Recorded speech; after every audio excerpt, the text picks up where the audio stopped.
Hello, and welcome to the latest in the Le Bureau Export series of online events called the From Home Export Days. We've been running these since almost the beginning of lockdown, trying to address various subjects that either we thought were of interest to our members and the industry more widely, or which have been presented to us by contacts we work with either in France or in other territories. In fact, this panel coming up was actually proposed by Federica Furlotti, who's going to be participating, and it's called "Spread the Word: Coordinating International Promo." The idea of this, we've looked at sort of PRs generally, but we want to look specifically at the challenges of coordinating promo across several territories.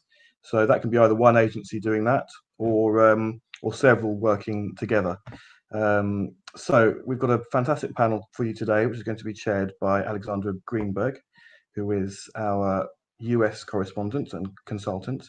So I'll be handing over to her. Take it away, Alexandra. Hi, pleasure. C'est un plaisir to meet everybody.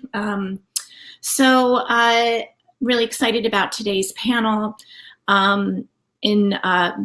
Myself, I've been a music publicist in the United States for the last 20 years, and I've worked solely pretty much in North America with some bleed over into Europe and South America and some of the festival work that I've done.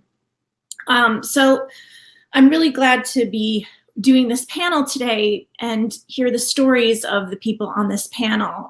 It's an international panel. Our publicists come from England, Portugal, Italy, and it shows that, you know, promo is a very connected thing throughout the world.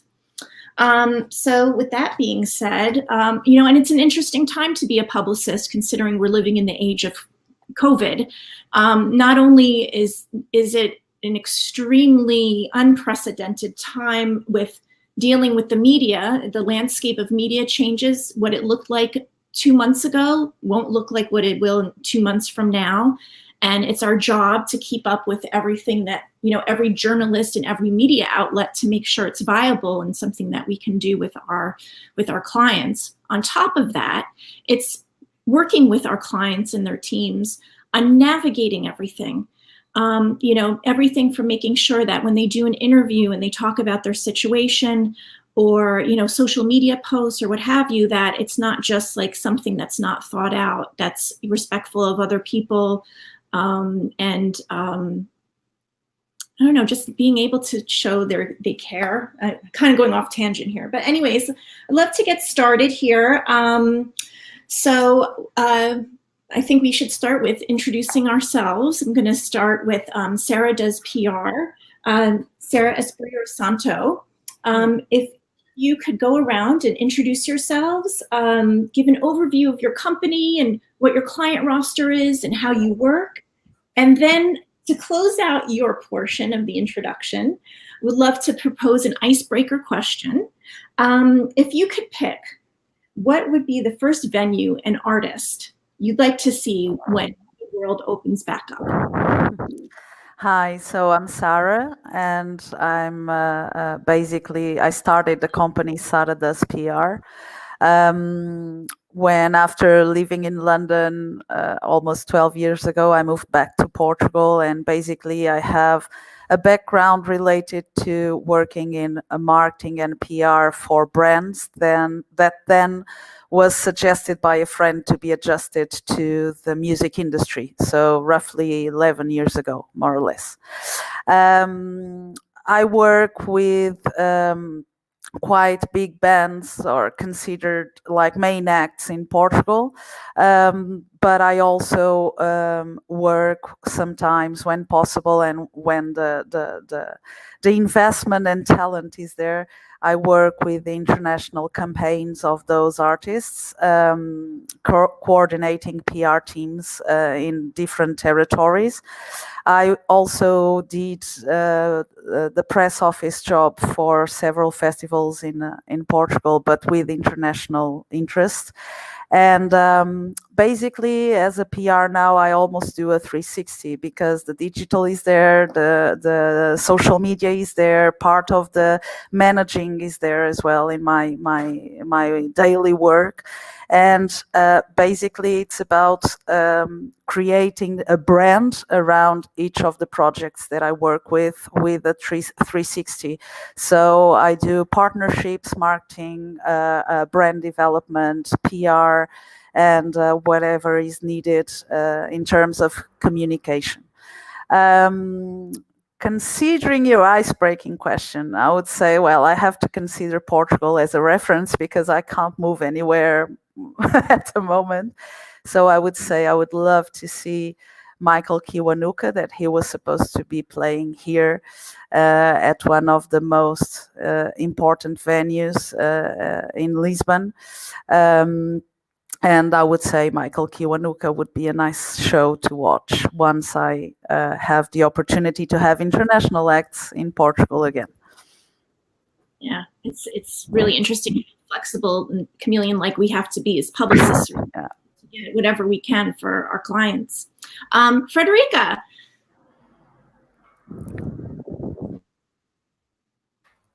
Federica? Oh, you're muted.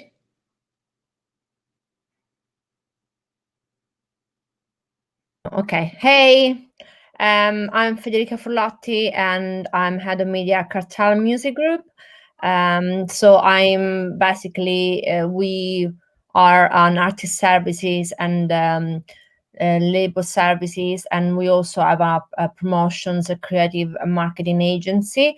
So we work with artists, but they come from the distribution artist services side, so internal and also external, so coming from, you know, other labels, other distributors and other artist services, from the promotion sides of things. So at the moment, my roster is quite varied. It goes from Canadian country acts to small new bands to like a Dutch artist called Nana Joya, to few UK new up and coming acts. So yeah, it's quite different. And we also been working with Kaiser. So obviously, like she had a big number one single hit obviously it was very big in the UK. We had away.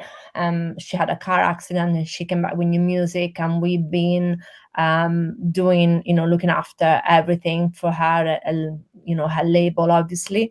She's set up her own label, and we've been coordinating the press internationally, actually. So we had a UK PR and Canadian, Italian, and I think there was also like a team in Germany. Yeah. And then what was the other thing you asked? Sorry. Question. Yeah. If you could pick, what would be the first venue and artist that you'd like to see when the world opens back up? If you could go to any venue in the world and see any artist, what would be your dream show?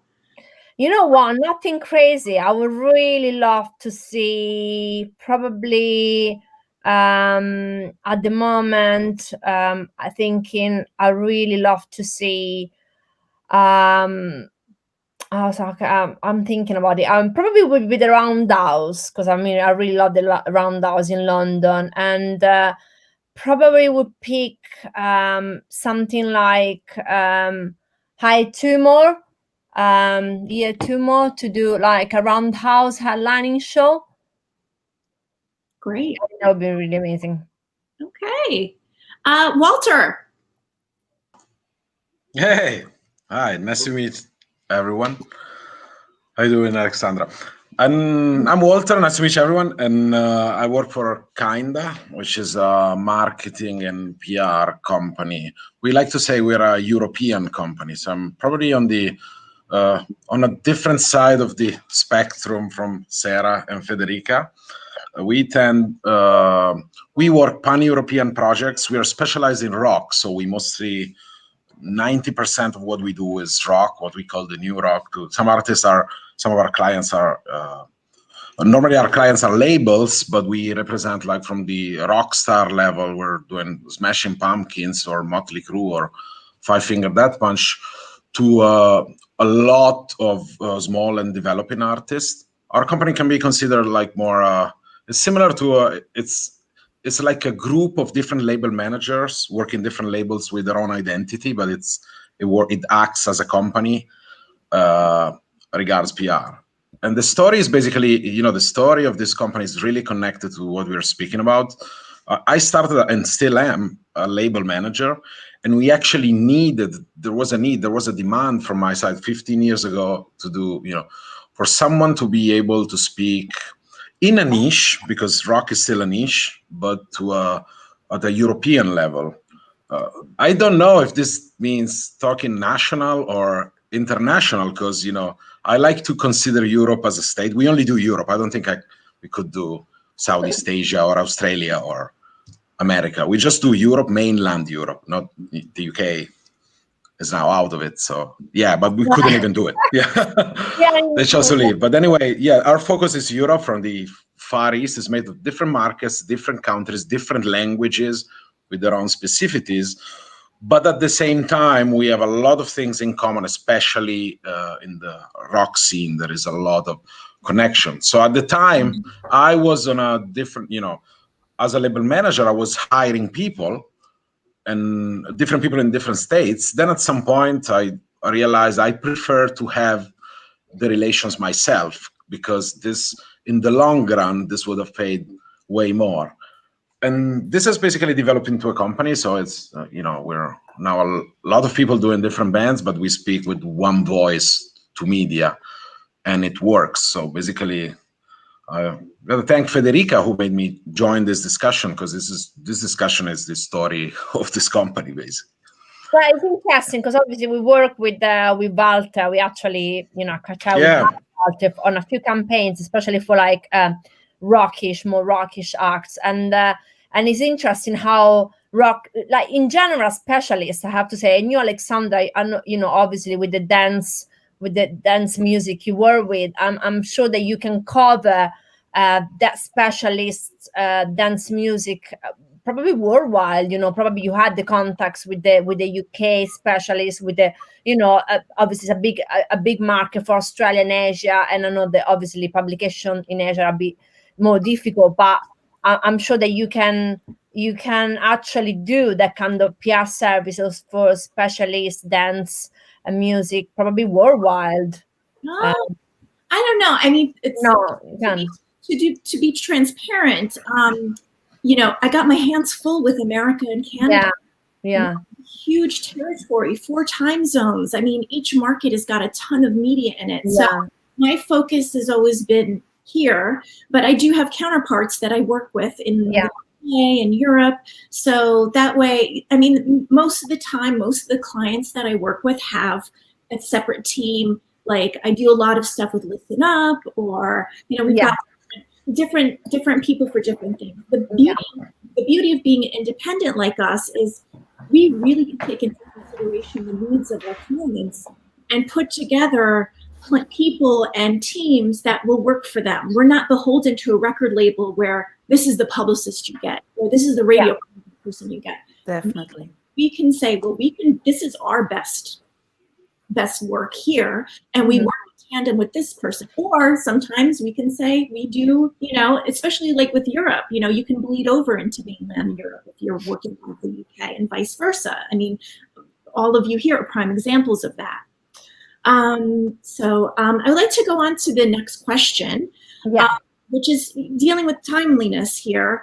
Now, it's once again a unique time in our business where half of the industry with streaming and people putting out music like crazy, there's a lot of work there. But on the other side, there's no touring. There's no way for artists to go out and promote physically what they're doing.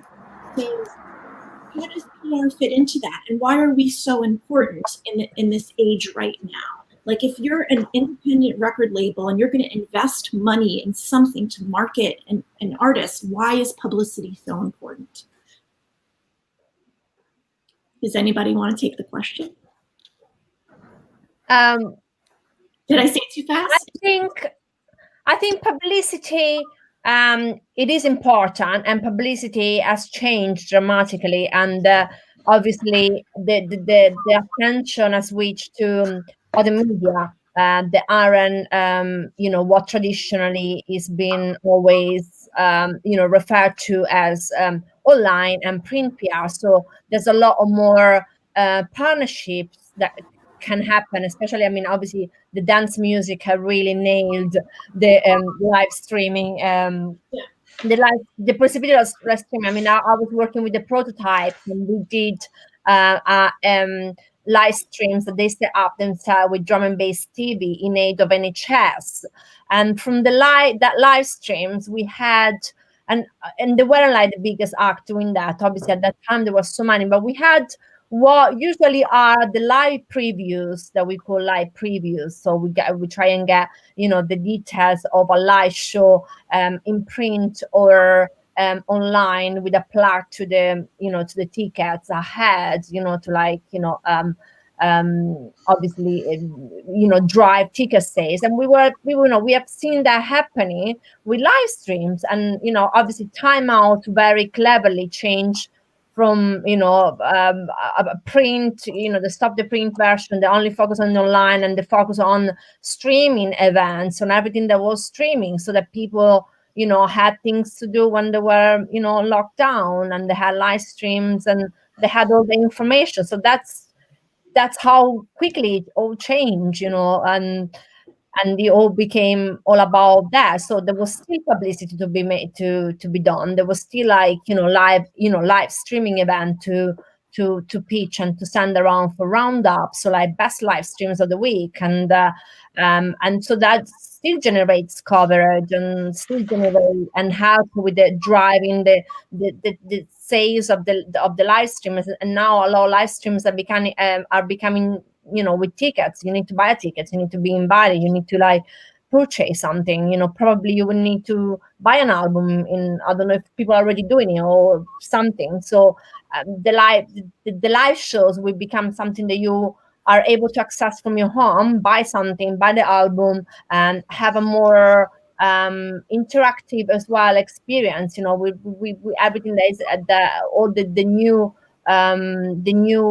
kind of software media, or things that are launching, from everything from Twitch and things on Fortnite. There's so much that that there's a new virtual reality thing as well that just was launched the other day. I can't remember the name now, and it's very interesting how those kind of more interactive experience will become probably even bigger than what is a traditional live show, probably. Not that the traditional live show shouldn't come back. We all want to go to our traditional live show for sure, but there is still PR to be done. It's change, and probably instead of going to an album reviews editor, we are going to try and find brands to do a live stream with, and our normal contacts from journalists have become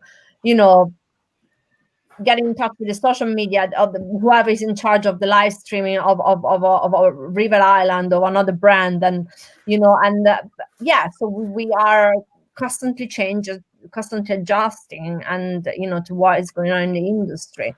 I think there's still a lot of possibility and for PR and for coverage and pushing artists. Yeah, I mean, I'm optimistic that. Oh yeah, trying to be optimistic. I'm optimistic about our industry being able to keep everything that we're learning about live streaming, the internet, and marketing artists. And when they go back to touring, we can do things in tandem and give extra value to the fans of being able to access the artists in a good way. Does anybody else want to talk about? Actually, I took down some notes about what Federica was saying, and I think that connecting with what you're referring to before, Alexandra, is I think that independent industry can really thrive, especially if we share information because I think that normally PR work is seen as regional mostly. And then, of course, some of us, like in this panel, work at an international level, but mainly is regional for your country or region of action. But at this time, basically, the challenges are global, worldwide. And I think that sharing experience is very important. From the PR point of view, I think that the key word is creativity. We as a PR are connected, like you were referring, Alexandra. We need to know whatever is new, whatever is happening, whatever changes are happening in the media, where people are moving. And not only in the media, if you look at, I don't know, newsletters like music industry worldwide, you see changes like the head of whatever changes every day, the owner of the companies is changing every day. So there's a huge movement in this industry.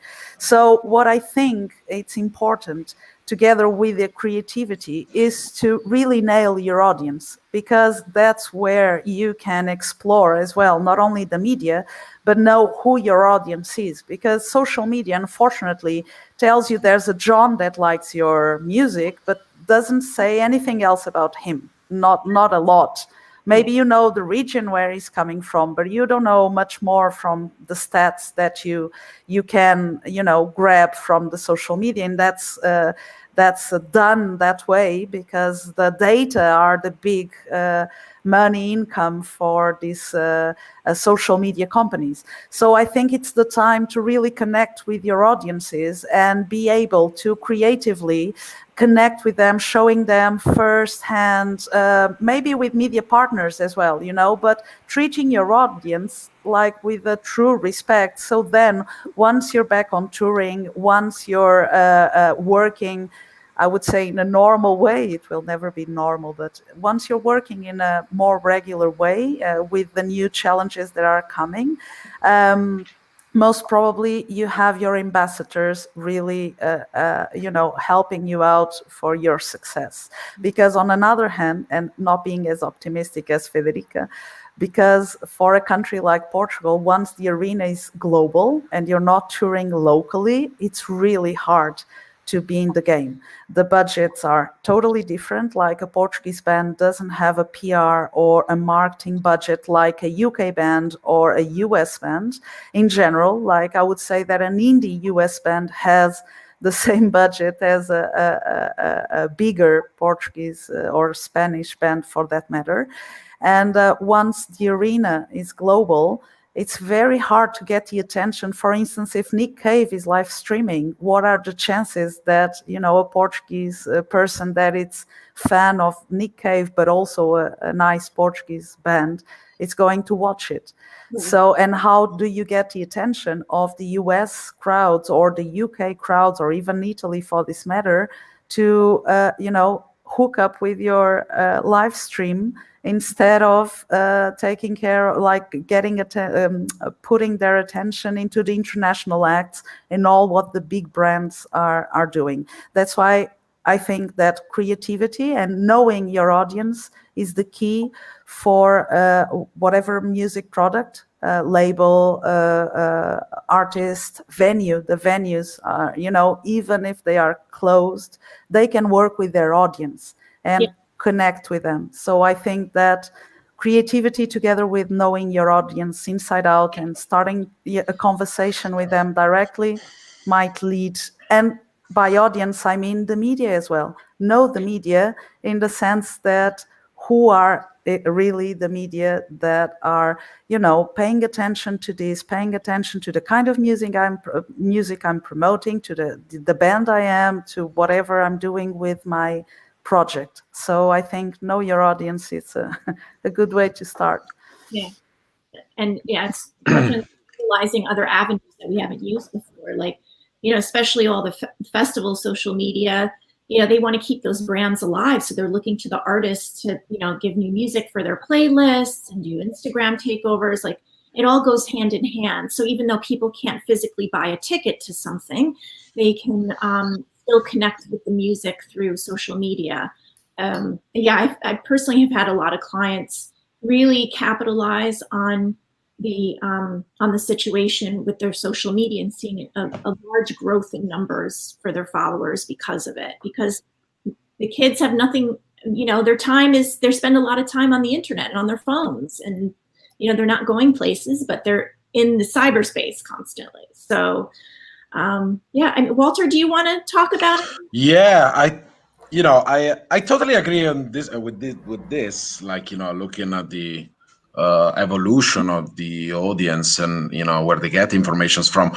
Your question was, why is publicity NPR still important? I think it's always been important. Like, we explore all these venues here, like, to promote music. We work on, with influencers on TikTok, whatever new. I'm not, denying that you have to do it.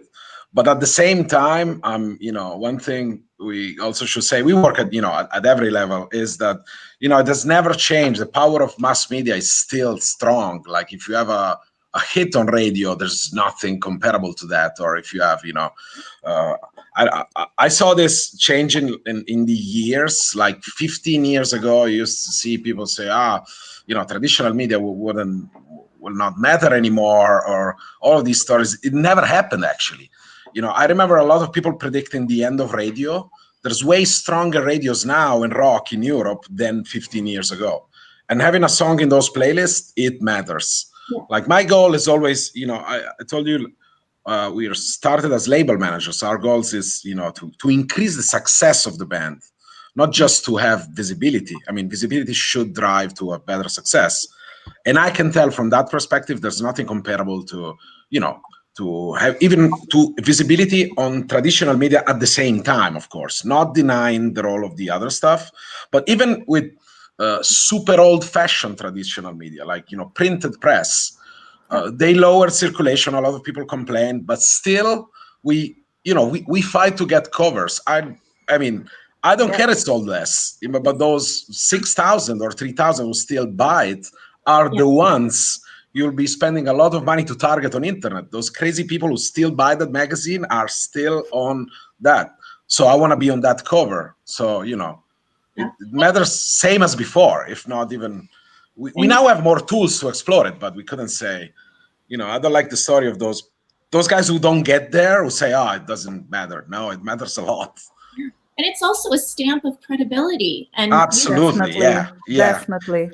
There are some genres which I've seen which grow and live and make a lot of streams without any media support, but still at some point of their career, those guys will need, that kind of stamp of of credibility. They will ask you at some point. They don't feel like they're in the same game. At some point it's going to happen. We saw this happening. So it matters a lot. And I'm very positive about the market, of course. The music business in general is way bigger. Even more old school traditional stuff, like another, in general in marketing. Like I saw in Europe in these last 3 or 4 years, an uprise of super traditional tools of promoting music, like billboards. I mean, 10 years ago, you could see billboards only in London, maybe in Hamburg or Berlin. Now it's kind of common all over. For local people, it's normally, people, of course, they need to generate enough sales locally. But so normally it's hip hop artists, which we don't work, but still they do. They went back that, the artist wants the big billboard in, the central square of his own town. Yeah. So, there is the social media side, but there's also this stuff, which is, I think we got to work on all sides. Yeah.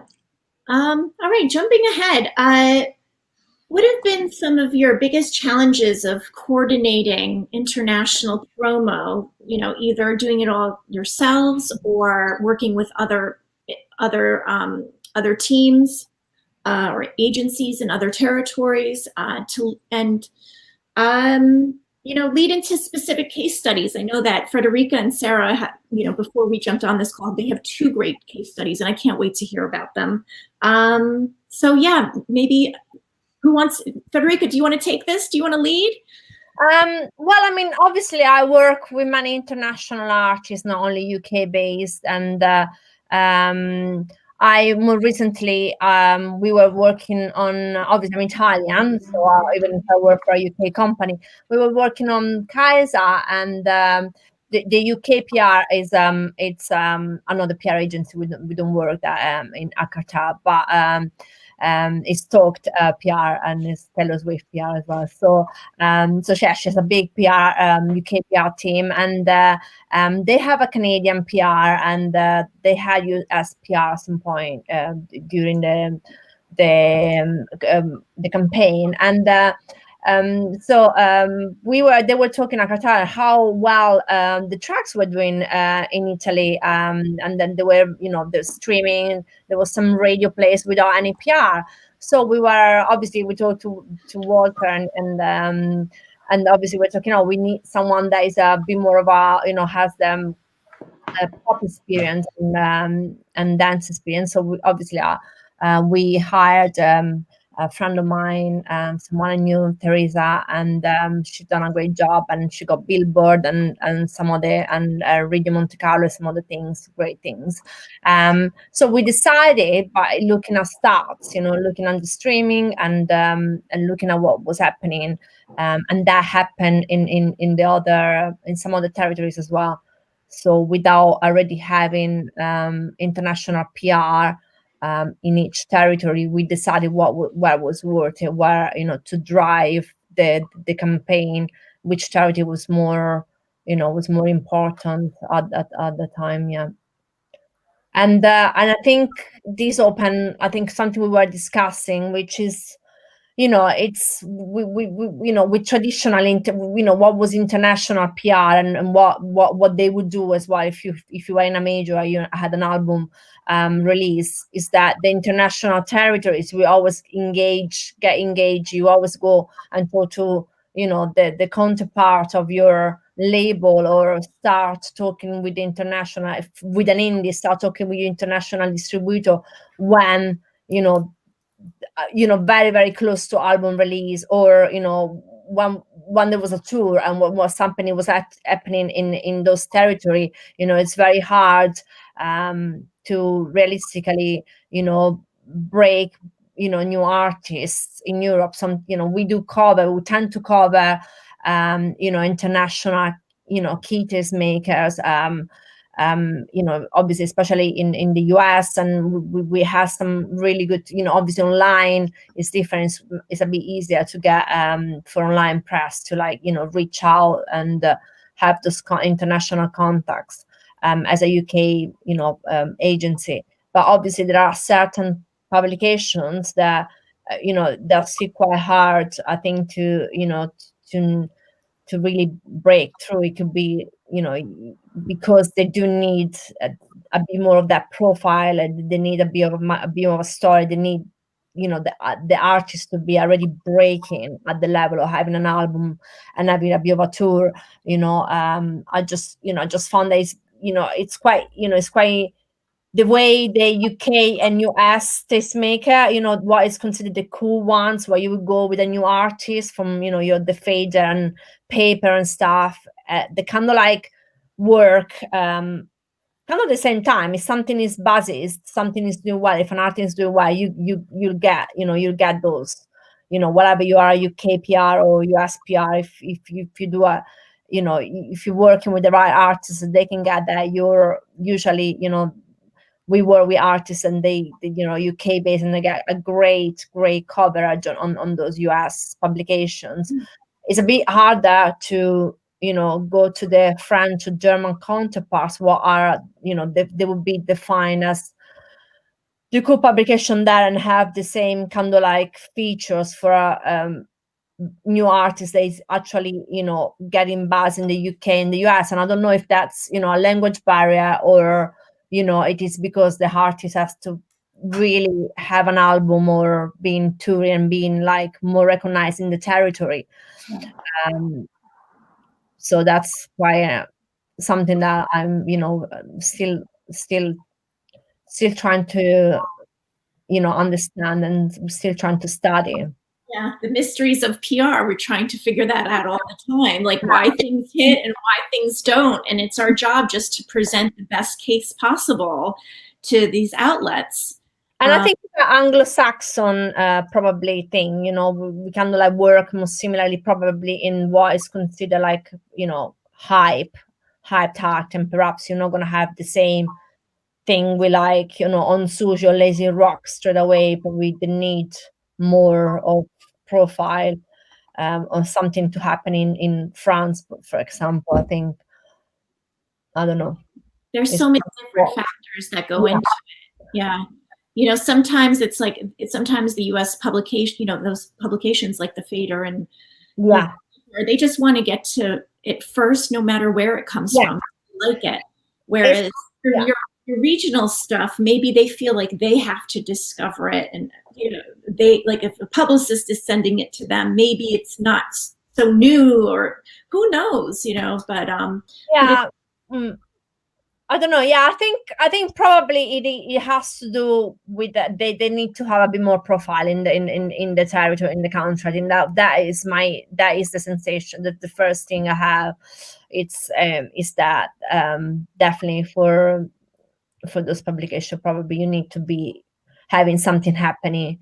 But it's not difficult from French acts, and I work with a lot of French acts to have great international, especially UK and US press, and we work at KARTEL with quite a few. We had great you know, response. So yeah. Cool. I love Kaisa. I'm so glad to see that she's having great success again. Yeah, of course. Such a wonderful song and really resonated so well here in the States. So yeah. Sara, do you want to talk about the gift? Yeah, basically regarding challenges, I was on both sides of the equation, because I was basically regarding the gift, I was coordinating teams in 10 different territories at the same time for the release of the album Altar, which was produced by Brian Eno and actually sang in one of the songs. And the thing is, I think that the challenge is here. First of all, we are a Portuguese band, meaning that our budget is really lower to the kind of budget required to work on 10 territories, and we don't have a thing called Le Bureau Export, for instance, to help us. So it's all private investment. And the thing is, one of the biggest challenges for us was, well, although we were carrying hand by hand the name of Brian Eno, basically we were the underdog on most of the markets. So the gift, they are a very unique example, because they already had a career in Brazil and Spain. Brazil, most probably because of the connection with the culture, although they sing mainly in English, with huge Portuguese, sang in Portuguese successes, but mainly in English. And this album was sang in English and written in English. And Spain, because they had the opportunity to tour there several times, and they had distribution by Sony Music at some point, and they worked with great PRs there. So you had this strength, and the kind of, I think that another thing I wanted to pinpoint was the basically the cultural situation or context that you're facing. Because like talking to, for me as a Portuguese person, for instance, and have lived in London before, for me the Anglo-Saxonic world, let's say, it's quite easy to understand. But for some of the people from the south of Europe, for instance, it's a different timing, it's a different cultural feeling, it's a different way of working. So for us, another challenge was how long we had to plan, because as quite you know, the Gift are very well known. They do the huge arenas in Portugal. So for a band like that, whatever they're doing in their territory of preference works really fast, and it's kind of a news by itself. Once you go international, you get this humble moment where you need to just go back to the point where you started with the do-it-yourself movement that basically the gift started in Portugal. And you need to think a bit backwards and start like the journey as if you were starting your career again. And then another challenge is in Portugal, as a PR, you do the 360, so radio, online, TV, and printed press, and whatever else comes with the media list. But in certain territories, namely the US, like you were saying, it's such huge markets that you have the guy that does radio for a certain part of the country, and then the guy that does radio for another part of the country, and then the guy that does printed press, and then the specialist on online, and then the US only is taking a huge chunk of the budget. And then like the UK, the same, like eventually you find people that do online and printed press because they go hand in hand. But then you need to hire a guy whose work is only to pitch radios. And then TV comes along, and you will never be on Jules Holland. You know, it's like, it's not something that happens easily for a band like The Gift that suddenly is like an upcoming band in these kind of contexts. So I would say that money, the region where you're coming from, the creative proposal you have to offer, it's also very important. Although in this case, of course, Brian Eno gets people's attention, but it didn't necessarily mean that the album would be featured anywhere. You know, it's like Brian Eno was very important, and he was on this as, you know, a friend and a fan. It was not a hired situation. He was not hired to be a producer. This was a creative connection between The Gift and Brian Eno, so it was all very natural and flowing, but it was not a ticket to success in the Anglo-Saxonic world. So I would say where you're coming from, and this takes me just to another note, I would never be able to do it myself. It takes ages to be someone in the PR, the international PR world, coming from Portugal in such a regional country. I started a little bit having success when I did the press office for the festivals, but because I was representing something that was really interesting for the media, and they would talk to whoever was there, you know. But yeah, but as Sara, they wanted to get a free, you know, free ticket. Entrance. Yeah. And VIP and everything that comes along. But as Sara does PR, a Portuguese company, I would never do it myself, because I would never be able to get the awareness towards the journalists that I have in Portugal. For instance, I solve things with a phone call, even, you know, the toughest ones. People respect me here in my territory, let me say this way. Once you go international, you need to be really humble, know your audience really well, know what you're looking for really well, and also have really clear goals. And that's why I'm saying that in these situations, I'm kind of more of a manager than exactly a PR or publicist only. Yeah. So it's like you really know, because you need to know where to put your money, where to invest.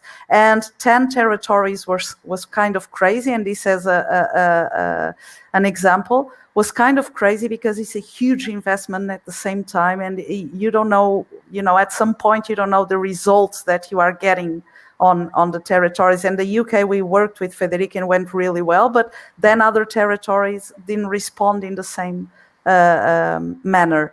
So I think those are the biggest challenges once you go kind of international, and even more outside of Europe, to be honest. I think, you know, I think it's interesting, and actually, you know, the gift, you know, I think Sara did, obviously that's why I want her on this panel as well. She did such an amazing job, because she wasn't doing only PR, she was doing a proper project management of everything.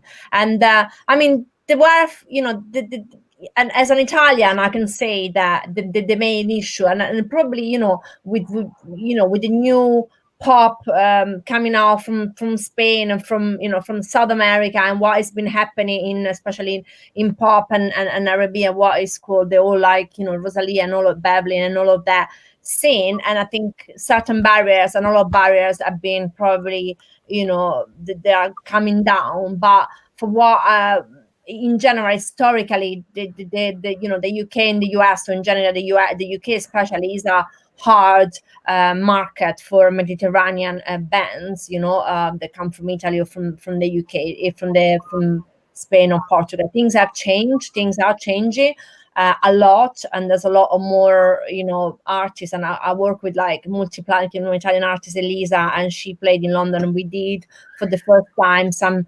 UK PR, even if she didn't really have a new album. It was just like a collection of and she's the biggest island record Italy artist, and then here she, they don't do anything because the UK is not, obviously they're not interested.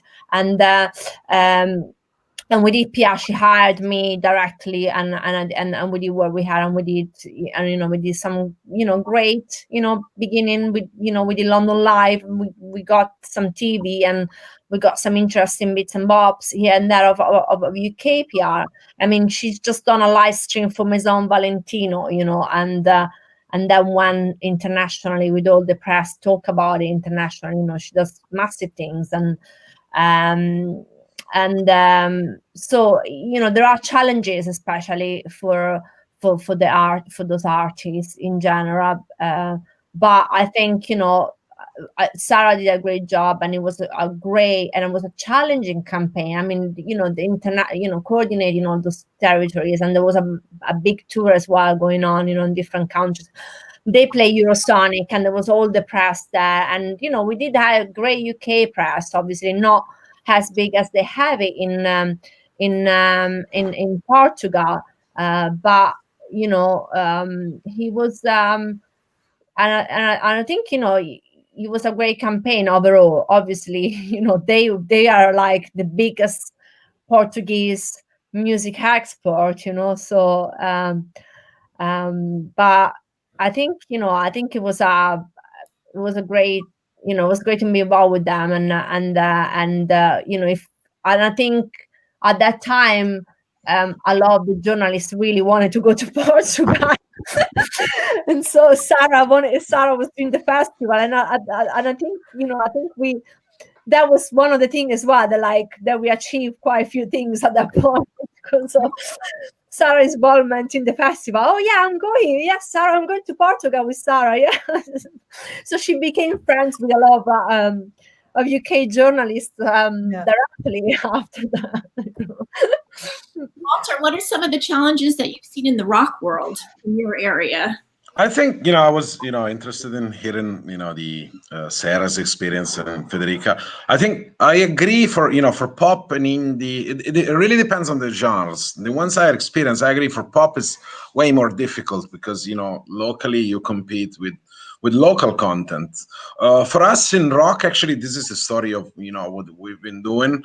It was hard. I'm not saying it's been hard. It's been a challenge, but at the European level, it can absolutely done along with the years, and it really works. And then the more you get bigger, of course, the more you have leverage, and also the more the bigger your roster is, the more leverage you have, and also these things similar to what Sara says. It's you that invite a lot of people to shows, anywhere here, or there is a lot of ammunition you can use. So for our story in rock is more, we actually made it. It's not just us, to be honest. In the heavy side of music spectrum, even those labels who work in Europe all have their own departments taking care of pan-European, because you know the interlocutors, and you can actually you can actually once you get some size, you can actually do it, and with good results. I mean, we got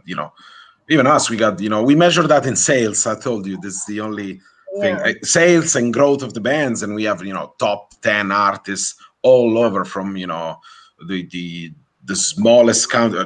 At the moment, we have in the radio charts in Czech Republic, we have 2 songs in top 10.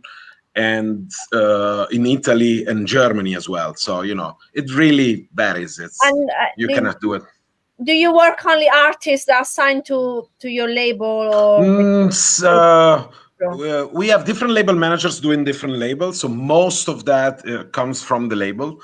But sometimes we also do, you know, one-off projects for individual artists. We did Enter Shikari last year. We sometimes do pick up some when we feel and you would it could do be done.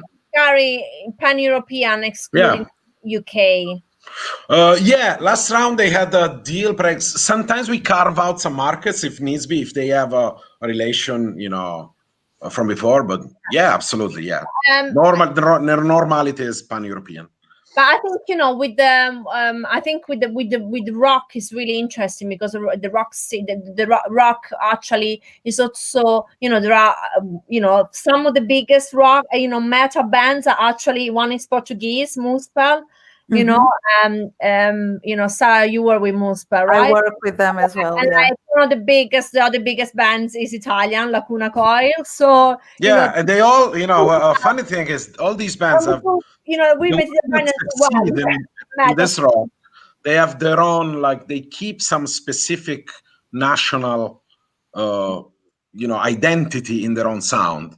Yeah. People who, this is something maybe interesting for our audience.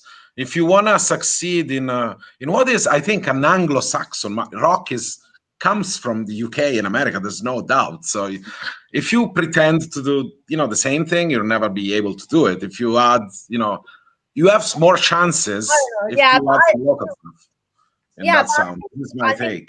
I think that kind of metal has always been a bit more, you know, like from, you know, the Norwegian and the Finnish and, you know, all of your, you know, they were like. Even those guys had some typical local stuff. But even in pop, like Despacito has something, you know, if somebody from the Caribbean was trying to do the pure American pop, it wouldn't work. If you do Despacito, you have more chances. I think you need to keep your own identity in there. Otherwise, there's no game. Things have changed. I think things are changing. And, you know, when, I mean, obviously as an Italian, I was very proud of Mahmood winning the, you know, the Eurovision, but also doing very well internationally, coming over here and selling out shows. So, I mean, things are opening, you know, like in the pop scene as well, and because of, you know, because of the work of obviously those Spanish and South America, and, you know, doing that kind of like reggaeton is, you know, obviously that kind of sound has really opened up a lot. Hey everyone, so we are running short on time now, and we need to wrap this up. So much to talk about here. Thank you so much for your incredible feedback and input and what is happening with international promo. I'm going to let David wrap up for us here. Thank you. I'm back on screen. Okay, great, fantastic. Yeah, I mean, I feel like we could have gone for another hour there. Actually, it's a really interesting topic, and I think it's something that's well, as generally sort of, you know, the way people are doing PR at the moment, but also this international approach, you know, is only going to become more relevant. So, you know, maybe at some point we'll have the discussion again. But for now, I'd just like to thank everyone who's watched this and who's left comments. In most cases, we haven't had too many questions, but we've had just people saying. So hello to everyone who's been viewing this as well.